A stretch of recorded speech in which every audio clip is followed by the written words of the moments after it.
Antes de la fotografía en papel de este formato pequeño, los daguerrotipos, los ampliotipos, los ferrotipos eran piezas únicas que no permitían una circulación masiva en la sociedad y mucho menos un coleccionismo importante. Pero estos pequeños formatos en papel aumentaron la circulación de la fotografía como nunca antes y fueron una razón de ingresos para los estudios que potenciaron el mercado, ¿sí?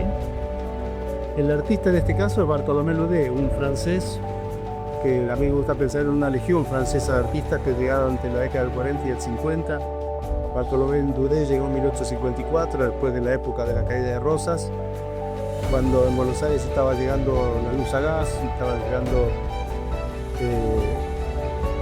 vapor y una serie de modificaciones y mejoras en la ciudad. La modernidad estaba inmersa en la modernidad, la ciudad se estaba renovando y empezó como aprendiz en el estudio de otro francés y finalmente se independiza en la década del 60, comienzos de la década del 60, y trabaja en Saussure, transformándose en uno de los estudios más afamados y preferidos por la sociedad porteña. En su estudio trabajaba su mujer, quien acondicionaba los vestidos y los peinados de las mujeres, el maquillaje para que se vieran mejor. Y Bartholomé Ledet tuvo una presencia muy conficua en la sociedad y hasta en los medios gráficos. Fue recurrentemente mencionado en el Busquito, el periódico satírico que fustigaba a toda la clase política y a todos los aspectos sociales de la sociedad porteña. Por su estudio pasaron las principales figuras: presidentes, vicepresidentes, ministros, Sarmiento, como lo mencioné. Sarmiento, cuando Ledet volvió de París, estuvo entre el 69 y el 70 en París, cuando vuelve, y Sarmiento se va a retratar a su estudio, era presidente, le dice: no sé si sus retratos perdurarán en el tiempo, pero los míos, los de recuerdo de provincia, esos sí van a perdurar. O sea que para que Sarmiento le dedicara unas palabras, que él no era muy afecto a la relación con los fotógrafos, sin embargo se retrató muy seguido. Y hay un hito muy importante en la vida de la ciudad de Buenos Aires cuando se habla de que la ciudad de Buenos Aires murió en 1871 con la epidemia de fiebre amarilla. Fue un momento dramático para toda la sociedad.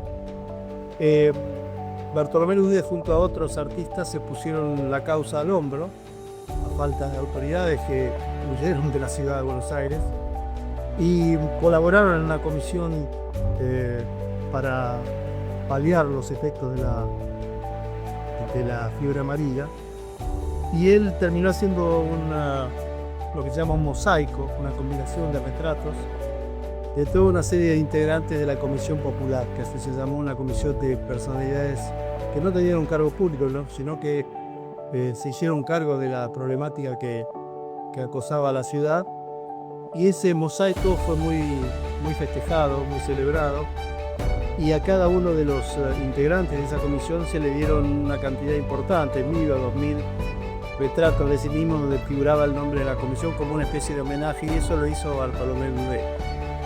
Por su estudio pasó también Roca, Avellaneda, todos personalidades notables de ese momento. Y desde el punto de vista histórico y fotográfico, el hecho de que él haya iniciado de manera sistemática el registro de las tomas que hacía en su inventario, cada uno de los retratos lleva al dorso, por lo general, el número de inventario, por el cual un retratado podía volver al estudio y decir: quiero tantas copias del número 34.234. Entonces ese inventario permite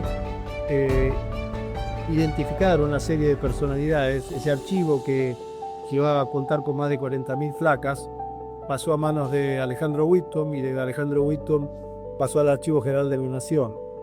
Es uno de los acervos fotográficos más importantes que tiene la Argentina. Decimos desde 40.000 o 25.000 o 30.000 retratos de esa sociedad que de alguna manera vio nacer a la RQ, ¿no? Como tal. Decía que Roca se retrató de vuelta de la campaña del desierto, pasó por su estudio, después lo trasladaron a la presidencia, y como él, muchos otros. En este caso, la retratada Otilia, la madre del futuro presidente Agustín Pedro Justo, posa con 3 de sus hijos, de los cuales el de su derecha es justamente el pequeño Agustín Pedro, que se llamaba, lo nombraron igual que a su padre. Ella es una goyana, viene de una familia muy tradicional de Corrientes. Fue una mujer muy benefactora, donó asilos, una serie de edificios y hizo mucha beneficencia. Y en este caso ella nació en 1854, justo cuando Ludé llega a la Argentina, coincidentemente, y aquí se la ve de 25 años, hasta 1878, y posa con 3 de los 9 hijos que tuvo, de los cuales muchos murieron como párvulos o como criaturas de poca edad. Aquí el varoncito está vestido como una niña, bastante frecuente en la época, por razones diversas, una de las cuales era la economía familiar y la facilidad de limpiarlo si hiciera falta. Y se lo diferenció de las hermanas con una raqueta en la mano. La pose que eligió Ludé es adecuada porque ella, al sentarse sobre unas piedras escenográficas, unas rocas, baja al nivel de las criaturas y de esa manera el conjunto es más armónico. De hecho es la típica composición triangular, ¿sí? O piramidal, que tan frecuentemente se repite en la historia del arte. Como decía, ella es muy joven aquí, morirá muy joven también, con 45 años nada más. Así que es un retrato más que interesante. Ella se casó con un primo, sus padres también eran primos, y todo eso conforma una historia familiar más que curiosa y singular, pero que se remonta hasta los primeros conquistadores que llegaron a América. Así es, la familia Rolón tiene una raigambre muy profunda en la historia de América, y no así la de su marido, pero lo interesante acá es rescatar esta imagen como testimonio de un periodo en el cual la fotografía pasó desde los daguerrotipos, ambrotipos, dentro del ámbito familiar, a tener una circulación más masiva, a hacer un coleccionismo social, un intercambio social que potenció no solamente el aspecto comercial para los fotógrafos, sino también el conocimiento social y el reconocimiento social, porque en esta época es cuando más fuertemente la fotografía entra en el ámbito político y entra en las campañas políticas que se sucedieron en la década del 70 y para adelante. Así que bueno, espero que la vengan a ver. Es una pieza interesante que da mucho para reflexionar.